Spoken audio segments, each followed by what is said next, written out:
Hi, today's lesson will be talking about kombucha. In the first part of kombucha, it's always important to talk about safety and sanitization, especially when it comes to bottling a fermented product. When you want to wash your bottles, you have a bottle brush. You get to have some soapy water inside, just in case that there's any dried fragments that left on.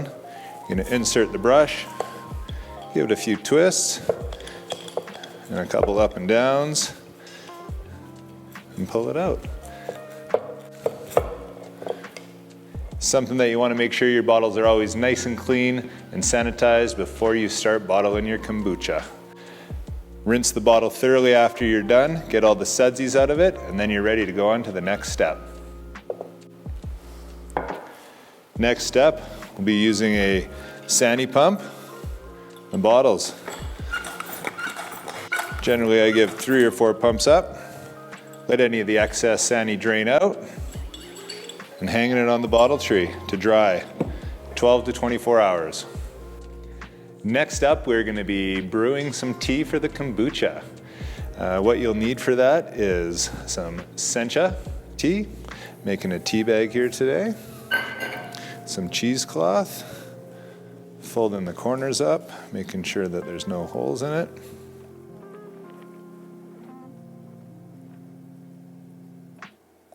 This is something that we use, a sencha green tea. You can also use a black Assam tea if you choose a little bit of a darker bodied kombucha. All right.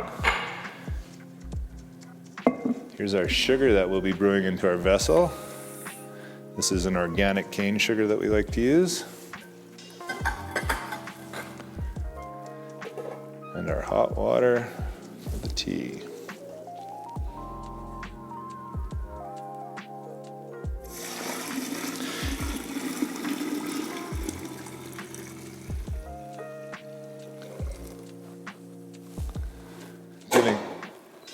Giving that a stir to make sure all the sugar dissolves before we add the tea bag.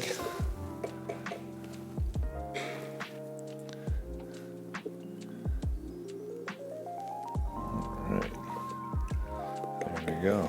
Now we're gonna let this sit covered overnight, and tomorrow we will strain the tea bag out and inoculate.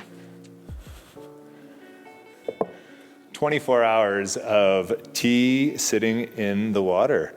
It is something at this point we're going to take the tea bag out, give it a nice wring, make sure you get all that good juices out of there.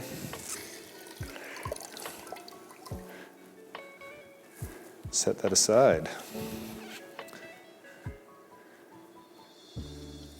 Now from here, we're going to inoculate with our plain kombucha. You can find this anywhere in the stores. Pick up a bottle soon.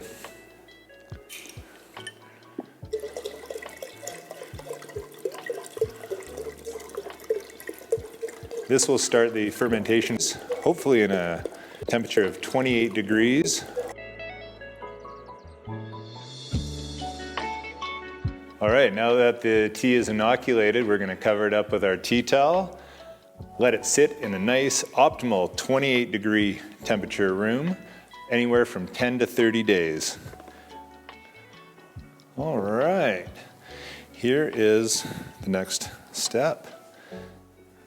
After 2 weeks of fermentation, we have SCOBY growth. This gives you a symbiotic culture of bacteria and yeast, creates an anaerobic environment inside for all the good bacteria to grow and develop, creating kombucha.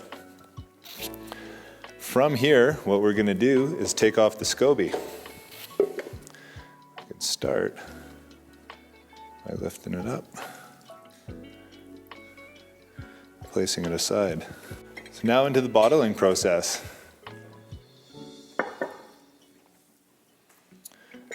We're going to take our juice. This is a mango apple blend that we like to use. Into the bottle. Lots of different fruit juices will provide different range of flavors for you. We like to have a mango apple blend personally, and there's also good ones. You can use cherry, blueberry, and or just plain tea. All the benefits come all the time.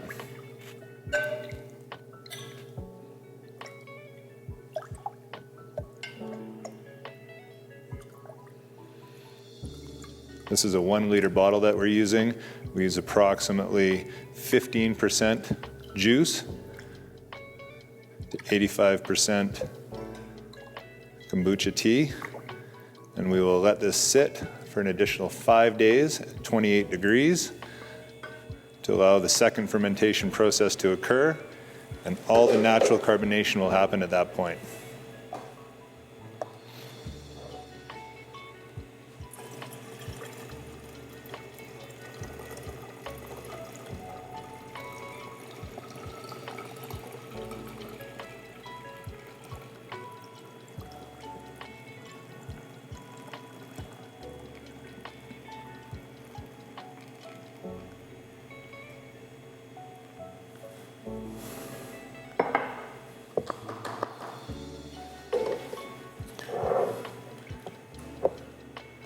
And there you have it, mango flavored kombucha.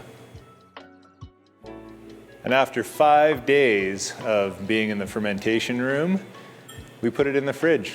Let it sit for 12 hours, become nice and chilled. Always when you're opening up a bottle, natural fermentation can be unexpectedly powerful. Make sure that we're using a tea towel. Always be safe, have a glass ready.